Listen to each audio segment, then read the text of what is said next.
Source का जहां तक ताल्लुक है, सोर्स रिवील नहीं करता जर्नलिस्ट। हाँ, अलबत्ता अपनी खबर को प्रूफ जरूर करता है, उसे प्रूफ करना तो पड़ता है।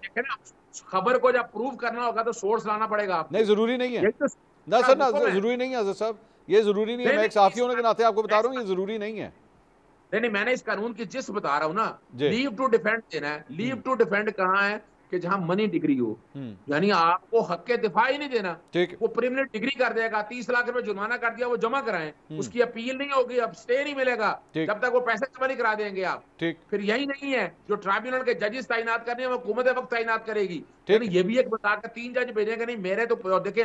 अब आइन के आर्टिकल 116 के तहत गवर्नर ने एसेंट देनी है, मैंने गवर्नर को लिखा है कि आप इसकी एसेंट ना दें, इसको रिकंसिडर कर लेंगे, स्टेक होल्डर को इन्वॉल्व करें तलाल सबको। साहब, ये इस सारे मामले पे जहां पे इन्होंने गवर्नर को लिखा है, वहां पे पाकिस्तान पीपल्स पार्टी ने भी आज कहा है कि जनाब इसके ऊपर हम हुकूमत को सपोर्ट नहीं करेंगे। गवर्नर हाउस के अंदर भी पाकिस्तान पीपल्स पार्टी का गवर्नर बैठा है।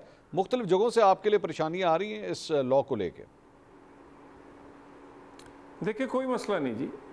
एक तो मैंने कहा ना, जो साहब आपने बुलाए हुए इन्हें कुछ भी नहीं पता। अच्छा। पीका के कानून बनाने वाली कमेटी में मैं शामिल था और मैं उस कमेटी की तकरीबन 2.5 साल हमने एक्सरसाइज की। हमने पब्लिक हेयरिंग्स की, 2 दफ़ा असेंबली में गया, उसमें पीपल्स पार्टी और बाकी तमाम जमातों के PTI समेत के तहफ़्फ़ुज़ात थे वो हमने दूर किए और हमने बनाया।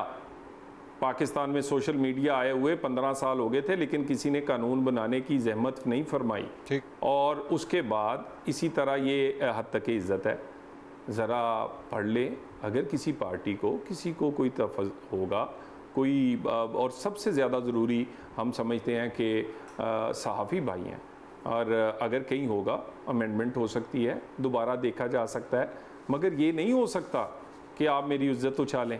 तलाल साहब, एक्चुअली मेरे ख्याल में मेरे पास फोरम ही कोई ना हो। मैं तलाल साहब, मेरे ख्याल में एक जो इशू है वो ये है कि एक मिनट अज़हर साहब, मेरा अज़हर साहब एक मिनट। तलाल साहब, एक इशू जो आ रहा है वो ये है कि शायद इस वक्त माहौल इस किस्म का बना हुआ है कि अगर आप कोई अच्छा कदम भी उठाने की कोशिश करेंगे तो उसके ऊपर उसे शक की निगाह से देखा जाएगा। आज रऊफ़ हसन साहब ने, पाकिस्तान तहरीक इंसाफ ने प्रेस कॉन्फ्रेंस की। उन्होंने कहा, रऊफ़ हसन साहब के साथ जो वाक़या पेश आया है, उन्होंने कहा ये जो FIR काटी गई है थाने के अंदर, हम इसे रिजेक्ट करते हैं। और इस मामले के ऊपर भी उन्होंने कहा जुडिशल कमीशन बनाया जाए। वो कहते हैं 9 मई के ऊपर भी जुडिशल कमीशन बनाया जाए, 8 फरवरी के इलेक्शन पे भी जुडिशल कमीशन बनाया जाए। तो हर बात के ऊपर जो है वो एतमाद की, ट्रस्ट की कमी है कि हुकूमत अगर कुछ कर भी रही है शायद इसकी नीयत ठीक नहीं है, जिस पे वो बार बार आप लोगों से कहते हैं जुडिशल कमीशन बनाए इस मामले पे। देखिए, जो मर्जी कोई कहता रहे ना, हुकूमत ने अपना काम करना है, एग्जेक्टिव ने अपना काम करना है, और बाप किसी के कहने पे, इनके कहने की क्या बात है। अच्छा। और बाकी रही बात, क्या 9 मई नहीं हुआ? क्या 9 मई के मुकदमे, 9 मई में लोगों के जो फुटेज हैं, 9 मई में जो चीज़ें हैं वो सामने नज़र नहीं आ रही? ठीक। तो उसके बाद इसी तरह बाकी साइफर का मामला है, हमने तो इनकी जो FIR है जो इन्होंने लिखा दे दिए। इसके बाद आए तफ्तीश में, जिसको कहेंगे वो इनकी तसल्ली करवाई जाए। सिर्फ बातों से, या मेरा मतलब है आप सिर्फ हर बात का आपके, मेरा मतलब है घर कोई सालन ख़राब हो जाए, वो पकता हुआ हांडी ख़राब हो जाए, उसका इल्ज़ाम भी एजेंसी पे, आपके कोई टायर पंचर हो जाए एजेंसी पे, तो बस करें ना जी। हर बात का कोई ना कोई सबूत देना पड़ता है ना। और दूसरी बात यह है कि जी आपको बात करनी पड़ेगी उससे जिसके पास कुंजी है, वो जेल में है। ये पता नहीं किस दुनिया में बैठे हैं।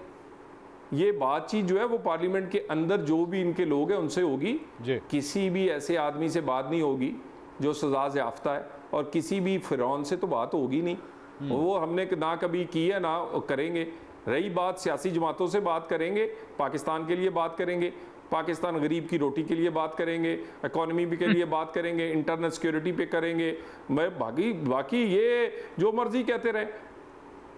अजहर साहब, इस तरह तो वैसे कहानी नहीं चलेगी अगर हर बात के ऊपर ये कहा जनाब जुडिशल कमीशन बना दें। एक प्रोसेस है, जारी बात है, एक वाकया हुआ है, उसकी FIR ही कटती है पुलिस स्टेशन के अंदर, तहकीकात होती है, हर चीज़ के ऊपर जुडिशल कमीशन किस तरह बन सकता है? देखिए मेरी बात सुनिएगा, यही तो अपना कहना, ये हम छींकने के ऊपर भी दहशतगर्दी के पर्चे दर्ज हुए हैं। सरेआम बाजार के अंदर, इस्लामाबाद के अंदर पुलिस स्टेट बन चुकी है, बस सामने दहशतगर्दी और नहीं, और क्या होती दहशतगर्दी। मेरे घर 13 अप्रैल को पेट्रोल बमों से हमला हुआ, शक्लें नजर आ गई सारी, आज तक पकड़ गए, फायरिंग हुई स्टेट। ये तो मैं वो बता रहा हूँ। इमरान खान ने पर्चा दर्ज कराने की अपनी कोशिश की, पर्चा दर्ज ना हुआ। मैंने अपना पर्चा दर्ज कराने की कोशिश की, वो पुलिस ने आकर पर्चा दर्ज कर दिया। ये ऐसे नहीं होता। आपका 85 का जो प्रोजेक्ट है ना, ये जितना भी बता रहे हैं ना, आज तक डिलीवरेंस नहीं है सर। डिलीवरेंस होती तो लोग वोट डालते। 45 और 47 का झगड़ा जो हुआ, ये सामने कभी ना आता। ये सारी कौम का आपको पता है। इमरान खान आज भी पाकिस्तान की सबसे बड़ी पार्टी और पॉलिटिकल पार्टी जिसको लोग जान रहे हैं, वो तो इनकी बातों में थोड़ा यकीन करते हैं। यानी ये तो इलेक्शन हारे हुए थे, वो अब और अच्छा वो कह रहे हैं हमसे, इनसे क्या बात करनी है। ओ भाई, इनका तो देखें, इनके पास बंदा कौन है। मोहसिन नकवी किनका आदमी है, हरे को पता है। इनके पास कौन सा बंदा है, औरंगजेब। औरंगजेब किनका आदमी है। फैसल वाडा किनका आदमी है।